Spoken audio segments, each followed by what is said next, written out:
tocó unos temas relevantes sobre el tema de la ley de ingresos, aunque comentarles que pues, ya muchos de estos temas, puntos los tocó ya César.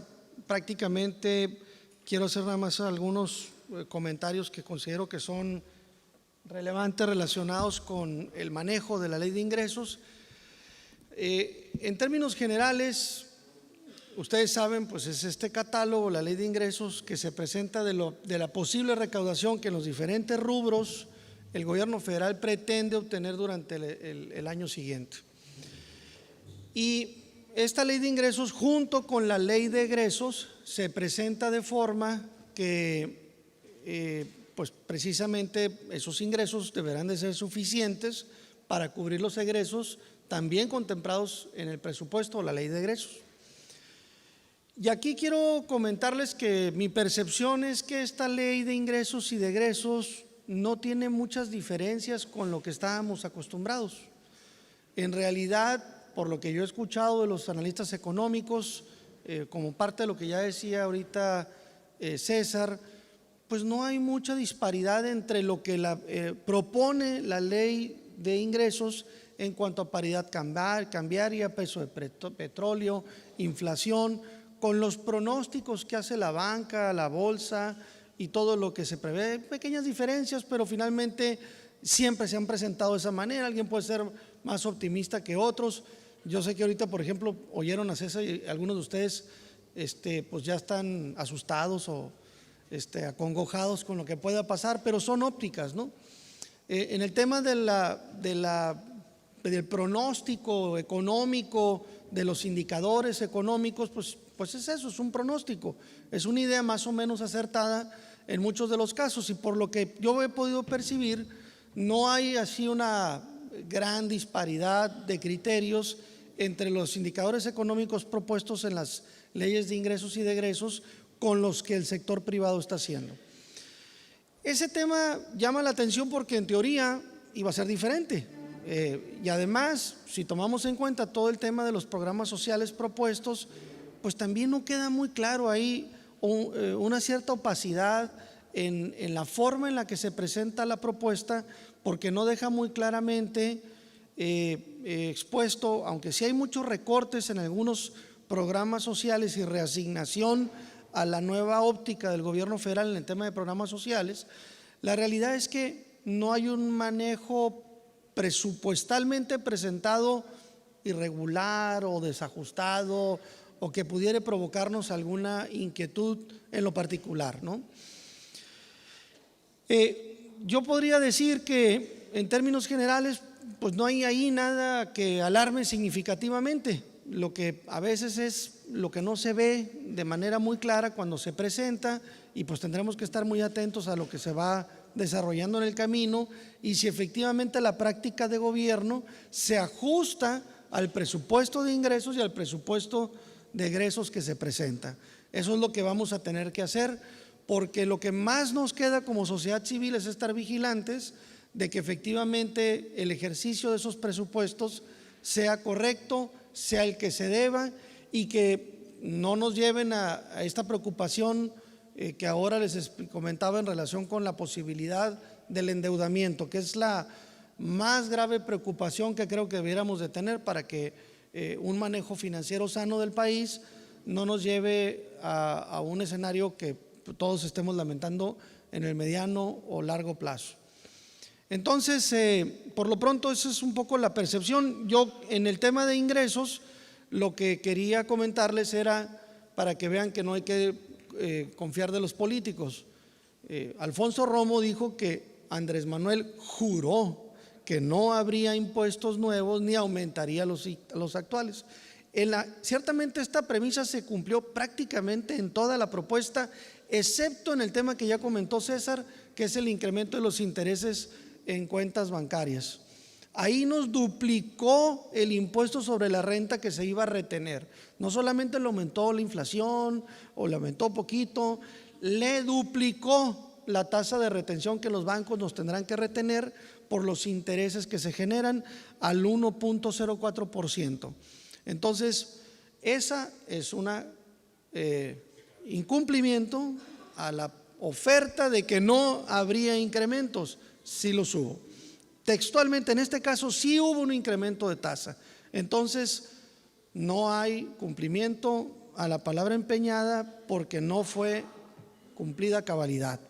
Pero bueno, nada más fue en eso, por lo menos. Por eso les digo que no hay que confiar en los políticos. Pero siguiendo con los temas que me llamaron la atención de la ley de ingresos, a veces no estamos muy familiarizados aquí en la zona con el YESPIS, porque es más o menos un impuesto que se relaciona en muchas de las ocasiones pues con temas que tienen que ver de industria que normalmente opera en el centro del país. Y aquí normalmente nos preocupamos por ver algunos estímulos y por ver algunos temas relacionados con combustibles. Ahora que he estado teniendo la oportunidad de estar en México con estos temas de la Coparmex, me he dado cuenta que el YESPIS es un gran problema. El YESPIS es el impuesto que normalmente no tiene carga social para el gobernante cuando lo sube. Normalmente lo que hemos visto en el pasado, el YESPIS es un IVA disfrazado.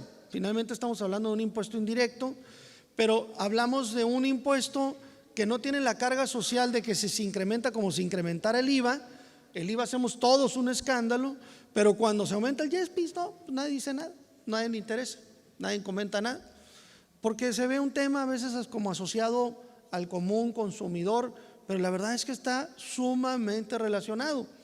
Y en ese impuesto siempre hay la gran tentación del gobierno federal de incrementarlo porque nadie lo ve, nadie le reclama al gobierno federal si suben el YESPIS. Y en el bolsillo normalmente donde podemos ver el común denominador de las personas con los combustibles. Pero cuando le suben a las bebidas alcohólicas el impuesto, pues nadie se preocupa. Le suben al tabaco, nadie se preocupa, o por lo menos no abiertamente los fumadores quizá. Pero seguimos con la lista y pues hablamos de bebidas azucaradas, o hablamos de alimentos con alto contenido calórico, o hablamos de, en fin, todo lo que tiene que ver pues lo que comúnmente decimos como los vicios que se graban a través del YESPIS. Todo lo que tenga que ver con la parte contaminante de combustibles está ahí en el YESPIS. Y vuelvo a decir, nadie lo vemos. Pues bueno, en la parte del impuesto especial sobre producción y servicios, en el tema de productos alimenticios con alto contenido calórico, se había establecido siempre una tasa de impuesto alta porque con ese dinero que se recaudaba, decía un transitorio, se iba a formar un fondo especial para combatir a la obesidad. Y en este tema, pues nunca se formó, ese fondo nunca existió. El gobierno federal, cuando lo increpaban y le decían, en Coparmex estábamos viendo este tema sobre la parte de que no se había creado este fondo, íbamos a empezar a reclamar, ya estábamos enfilando las baterías, y el gobierno federal tuvo una magistral decisión: eliminó el artículo que decía que se formara un fondo especial, y ya simplemente pues lo que se recauda de este impuesto forma parte del presupuesto, pero no tiene una etiqueta. El gobierno federal podrá decidir si lo aplica o no en temas de combate a la obesidad, que el gobierno lo que decía era que se aplicaba porque en regulaciones, en programas del IMSS, pues tenía todos estos programas de combate a la obesidad, atención a la obesidad, pero no se generaba claramente un fondo que dijera cuánto se recaudaba de este impuesto por este concepto y cómo se gastaba para combatir ese tema. Porque la realidad es que pues nace el impuesto en esta parte, y la verdad es que cada vez hay más obesos en México, y no quiero atacar a nadie porque también me puede tocar ahí un poco el regreso, ¿no? Pero bueno, el tema es que México cada vez hay más gordos, cada vez aumenta más el tema, y la creación de estos impuestos en nada han ayudado a que se combate ese fenómeno. No hay un control claro de esta circunstancia. Entonces, pues bien interesante, porque cuando ya estábamos haciendo todo para cuestionarla, que no se había creado este fondo, pues resulta que eliminan el transitorio donde decía que se creara este fondo. Entonces pues ya no vamos a poder discutir el tema. Luego el otro tema que creo que vale mucho la pena comentar es esta eliminación que se hace por parte del gobierno del estímulo que estaba previsto de manera completa para actividades primarias, todas las partes agrícolas, ganaderas, silvícolas, pesqueras que utilizaban gasolina y diésel, podían acreditar por el combustible que compraban ese IESPIS que pagaban contra impuestos retenidos de impuesto de la renta y contra el impuesto de la renta por adeudo propio. Todo esto que existía para las empresas de autotransporte de la misma forma, de transporte, de carga, también estaba previsto este estímulo de manera completa. ¿Y qué hace el gobierno federal?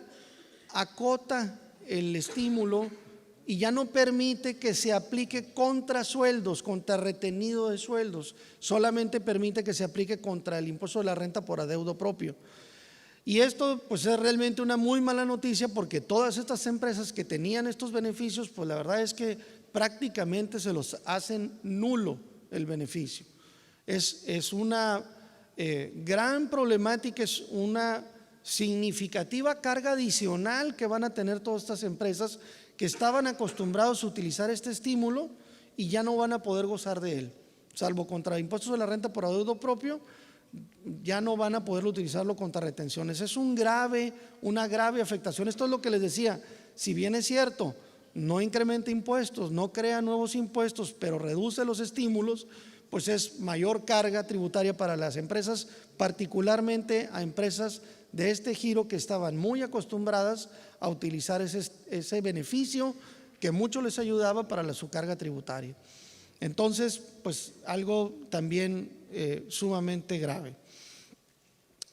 También comentarles que en esta ley de ingresos otro dato importante es que se elimina un beneficio que ya teníamos en la ley y al que nos habíamos acostumbrado, de compensar universalmente los impuestos, de forma que impuestos de distinta naturaleza, los saldos a favor que se tenían en un impuesto se podían compensar, aplicar contra los que tenía a cargo.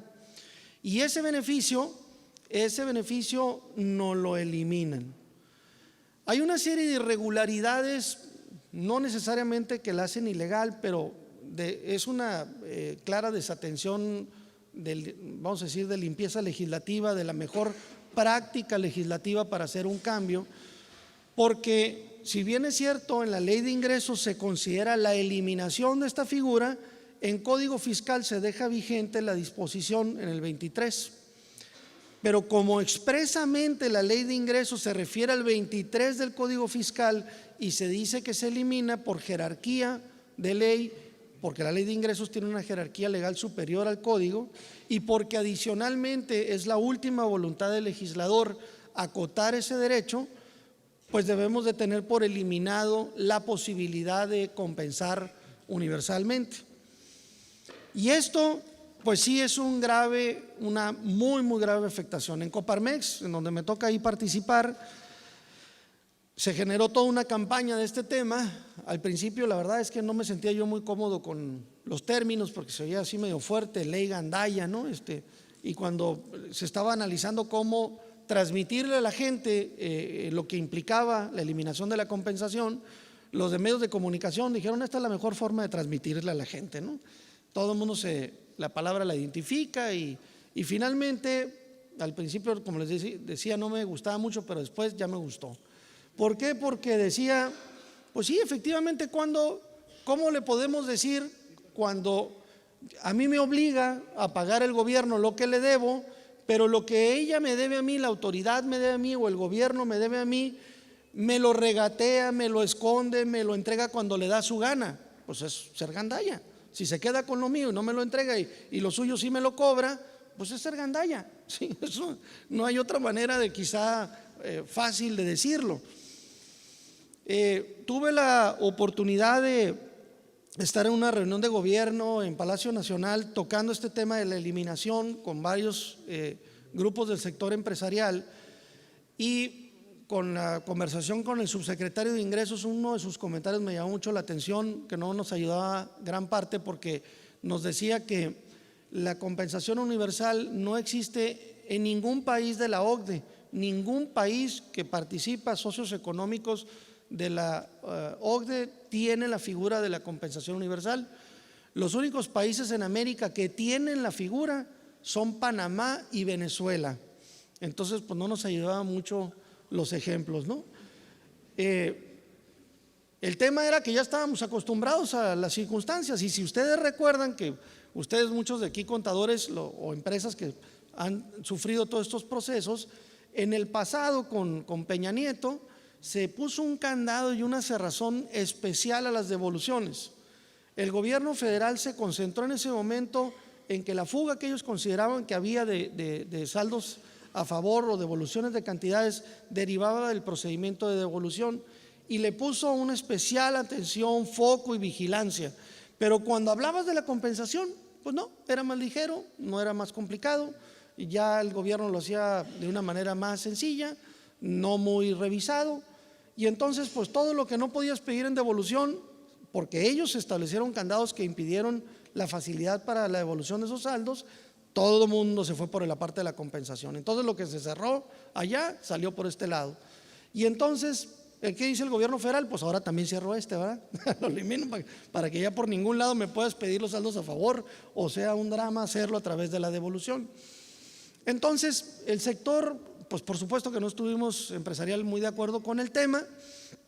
De entrada el gobierno nos ofreció revisar la posibilidad de que los saldos anteriores al 31 de diciembre de 2018 se pudieran seguir compensando de manera universal en enero, porque toda vez que se trata de una norma de procedimiento, la figura ya no existía y solamente con una autorización lo podíamos lograr. Ahí hay quienes podrán decir que hay derechos adquiridos, pero ese tema se lo voy a dejar a Jesús Anguiano, que lo va a tocar más adelante en parte de los aspectos controvertidos. En el tema concreto de lo propuesto por la autoridad, o lo que se puso en la mesa, es que se pudiera seguir compensando los saldos anteriores al 18.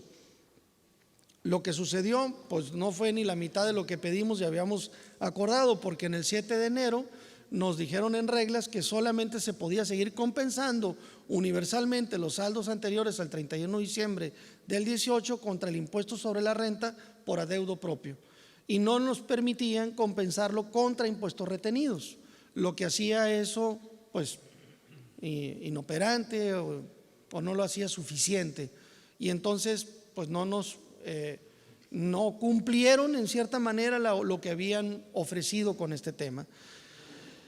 Entonces lo que está ahorita es que se están generando mesas de trabajo. El gobierno federal ofreció que para las empresas que tenían operaciones o actividades a tasa 0% de IVA estaban analizando la posibilidad de seguir permitiendo con una nueva esquema de regulación la compensación universal, y para el caso de región fronteriza también lo van a revisar.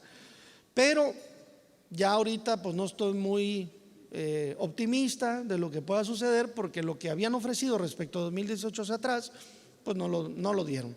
Entonces mi cálculo es que quizá lo vayan a seguir permitiendo, pero igualmente nada más contra impuesto de la renta por adeudo propio para los contribuyentes de tasa 0%.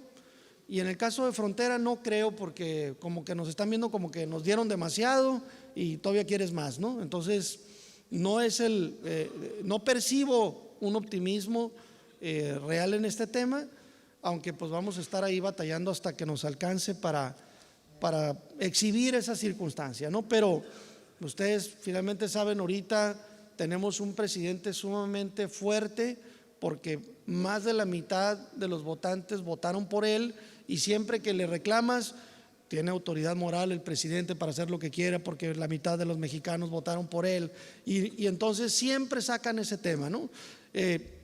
Pues sí es cierto, pero pues eso no le da derecho a hacer lo que le da su gana, ¿no? No podemos permitir que, aun y cuando hubiera tenido el aval de tantos mexicanos que votaron por él, pues que pueda hacer lo que quiera. Entonces vamos a seguir insistiendo para tratar de conseguir que pues pueda funcionar, pero no va a ser un tema fácil, ¿no? Bien, me brinco rápidamente para darle espacio a Manuel de que platique del tema de reducción, pero voy a hacer una pequeña introducción nada más sobre 2 o 3 temas que creo que son importantes. El decreto de reducción para región fronteriza fue algo interesante cuando se presentó vamos a decir, antes de que acabara el año anterior, porque la expectativa era amplísima. Básicamente lo que el gobierno federal ofrecía: te voy a bajar el ISR al 20%, te voy a bajar el IVA al 8% y tú vas a tener el compromiso de dobletear el salario mínimo. Entonces, pues el discurso era interesante: oye, queremos generar una zona para que sea una zona de oportunidades, para que se pueda invertir más, para que la migración pueda, del sur del país y del resto de América, puede encontrar en esta zona un lugar antes que en Estados Unidos, que pueda ser buena para ellos, que puedan conseguir una oportunidad. Y se oía bien, la verdad es que el discurso se oía bien.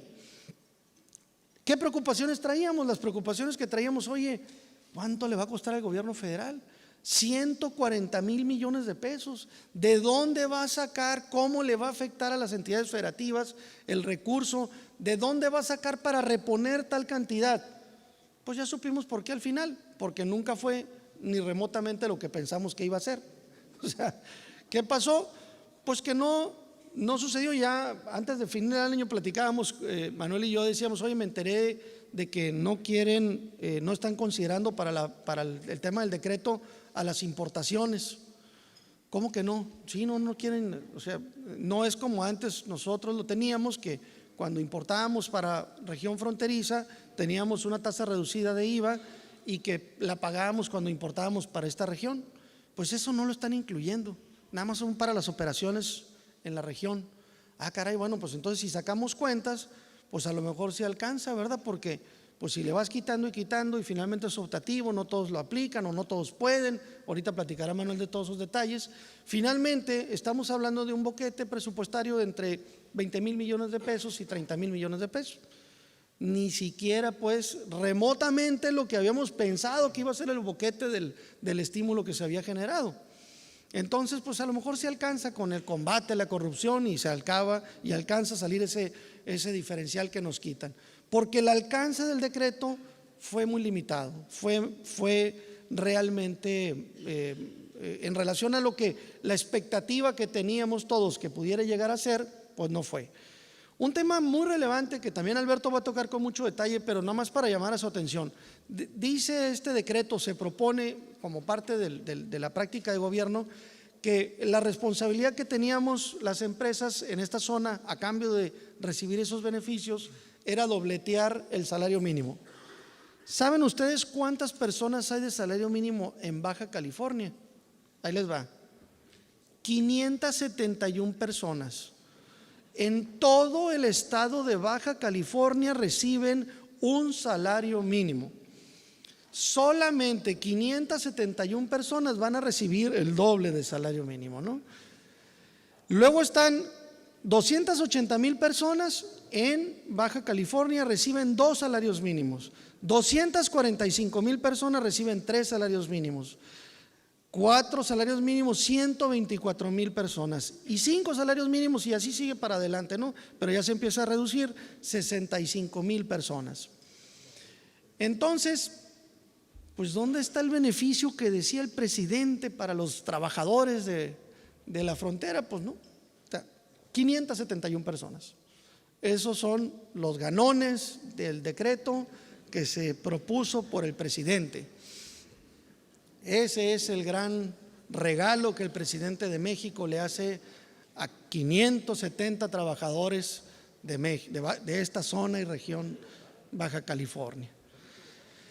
Entonces, pues, ¿qué implica eso? Pues es una burla, ¿no? Desde siempre vieron que aquí en esta zona nadie paga el salario mínimo. Desde siempre todo el mundo sabíamos que nadie paga el salario mínimo, porque la industria maquiladora jala mucha del salario, pues para poder jalar esa mano de obra que necesita, y pues necesita pagar más para tenerla ahí, y siempre pues la tablita estaba más alta, ¿no? Bueno, otro tema que es importante que reflexionemos, que quiero platicarles, es ¿por qué un decreto? ¿Por qué no una ley? ¿Por qué no modificó la ley del impuesto sobre la renta y la ley del IVA para bajar el impuesto sobre la renta, la tasa al 20, y bajar la tasa del IVA al 16 al 8? ¿Por qué lo hizo por un decreto? ¿Porque era más fácil? ¿Porque era más sencillo? ¿Porque no tenía por qué preocuparse? Creo que hay en este tema cosas muy relevantes que sí fueron muy premeditadas y muy calculadas para llegar a la conclusión de por qué no utilizar una modificación de ley teniendo todo para hacerlo. Porque, vuelvo al tema, Morena puede con facilidad modificar las leyes de una manera muy sencilla, no tiene que pedirle permiso a nadie, tiene todo el control para hacerlo. ¿Por qué no lo hizo? ¿Por qué lo hizo a través de un decreto? Y aquí el comentario es el siguiente: hay dos cálculos que creo que hizo el gobierno federal en este tema. Uno que vamos a llamarle cálculo político electoral, porque creo que también está subyacente en este tema, y el otro es el tema jurídico. En el tema de cálculo político electoral, ustedes vieron que este decreto, cuando sale, se nace, se ofrece, es por 2 años. Y luego dicen en una declaración que va a ser por más años, que va a ser todo el sexenio. Pero de entrada, todavía sin modificarse, son 2 años. Se dijo que era porque pues se iba a medir, a ver qué tanto había costado y en su caso ver si lo mantenían. Pero qué casualidad que es a la mitad de la administración, cuando se tiene que renovar el Congreso de nueva cuenta y donde el presidente puede decir: si votas por mí, te doy otros 3 años, ¿no? O te doy otros 4 años. Porque hay un cálculo, efectivamente, que puede ser que a la mitad de la administración, para que los ciudadanos de la frontera sigan gozando del beneficio, pues sigan contentos y tengan que seguir votando por quien corresponde.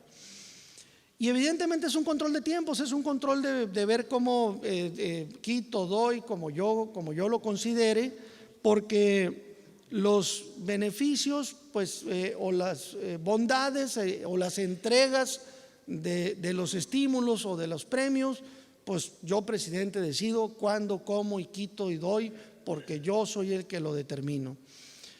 Y pues sí, ciertamente pudo haber sido también alejarse un poquito esta dinámica de la parte del desgaste que pudiera darse de la discusión en el Congreso.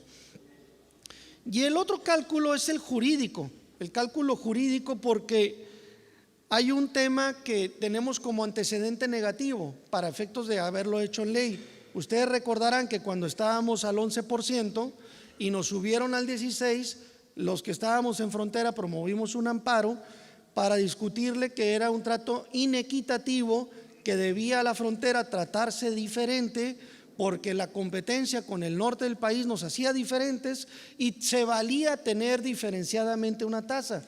Esa era la propuesta de la discusión, para que se trataran igual a los iguales y desigual a los desiguales. La Suprema Corte dijo: no, todos somos iguales en México, todos debemos de pagar el mismo IVA en México y no puede haber ningún problema relacionado con la aplicación de esta homologación de impuesto. Y entonces esto se convierte en una trampa, porque si ahorita proponen una ley en donde sí se hace una diferenciación por zona geográfica, habiendo recientemente la Corte declarado que todos somos iguales, entonces ¿cómo va a justificar ahora en los amparos que promuevan fuera de región fronteriza, los que promueva Sinaloa, los que promueva Nayarit o los que promueva Cuernavaca, y digan: ¿saben qué? Pues yo creo que es un trato desigual, todos somos iguales, y hay un antecedente reciente de la misma Corte que decía que todos somos iguales para efectos de la tasa.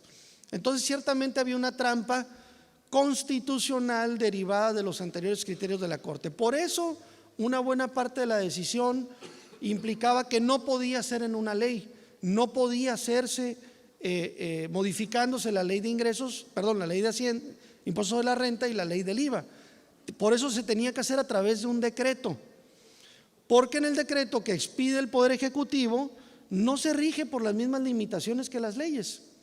Es un decreto que expide el Ejecutivo, no tiene las mismas características. Ahí sí puede el presidente quitar, dar, ofrecer, modificar como a él le venga en gana, porque él es el presidente.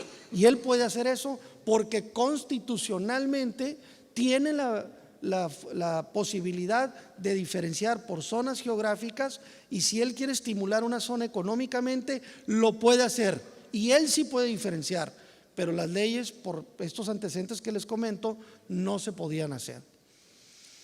Este tema de que fuera a través de un decreto lo llevó a una trampa que no hubiera querido, y fue donde todo el mundo nos confundimos más, porque en la trampa de hacerlo a través de un decreto, el presidente, cuando volteó a ver, oye, pues baja la tasa, se dio cuenta que no podía. El presidente no puede bajar las tasas de un impuesto. Sí tiene limitaciones el presidente, no puede hacer lo que le dé la gana, no puede bajar las tasas de un impuesto, eso solamente lo puede hacer el Congreso. Entonces, como no podía bajar las tasas, ¿qué hizo? Inventó todo este tema, artilugio, maña, crédito, oye, súmale, réstale y al final te va a quedar el 20 y el 8, ¿no? Este tema finalmente se tuvo que manejar de esta forma porque el impedimento constitucional que tenía el presidente para modificar las tasas le obligó a generarlo a través de un estímulo vía crédito, y entonces hasta de manera chistosa dice en la parte del decreto el tema del IVA, donde dice, mira, es que técnicamente pues se tendría que subir el 16 menos el crédito otorgado, llegar a que fuera el 8, pero dice, como esto lo queremos hacer práctico, pues ponle el 8 nada más, ¿verdad? Pero para hacerlo más sencillo y todo el mundo lo entendamos más fácil, ponle el 8. Pero ya todo el mundo lo sabemos, no existe la tasa 8% de IVA, no existe, no hay tasa 8% de IVA, como tampoco hay 20% de IVA. Hay un crédito que te lleva a través de esta mecánica matemática a esa circunstancia desde una perspectiva práctica, pero no hay una reducción de tasa, impuesto de la renta, ni de IVA. Entonces, bueno, eso es un poco nada más para que tengan ustedes claro por qué fue el decreto. Y por último, para que también no se coman el cornflakes, como dice un amigo así tan fácil, en el discurso político hablamos de una zona libre, de la zona libre más grande del mundo. No es una zona libre, esto no es una zona libre, no somos una zona libre, somos una zona reducida de impuestos, no somos una zona franca, es falso, no es cierto. Si quieren vender que somos una zona libre en el discurso, que lo hagan, está bien, pero no somos. Por lo menos nosotros debemos, que estamos en región fronteriza, debemos de tener claro que somos una zona reducida de impuestos. Tenemos evidentemente una zona libre, es que no hubiera impuestos. Aquí nos quedamos con el vocabulario de que somos una zona libre por como veníamos antiquísimamente en el tema, cuando éramos territorio que éramos una zona libre. Pero con el tiempo, lo único que teníamos en los últimos años era una tasa de IVA reducida. Y eso, aquí lo decíamos, estamos en la zona libre, pero no éramos zona libre, porque nada más teníamos una tasa reducida de IVA. Ahora tenemos una tasa reducida de renta y una de IVA optativamente, y podríamos decir que pues, al no ser necesariamente generalizado, tenemos que hablar como corresponde, no podemos hablar de una zona como tal. Sin embargo, el uso de la terminología de nuestros políticos a veces llama mucho la atención. Nada más quería hacerles esas precisiones legales para pasarle a Manuel la voz en la parte más importante. Adelante.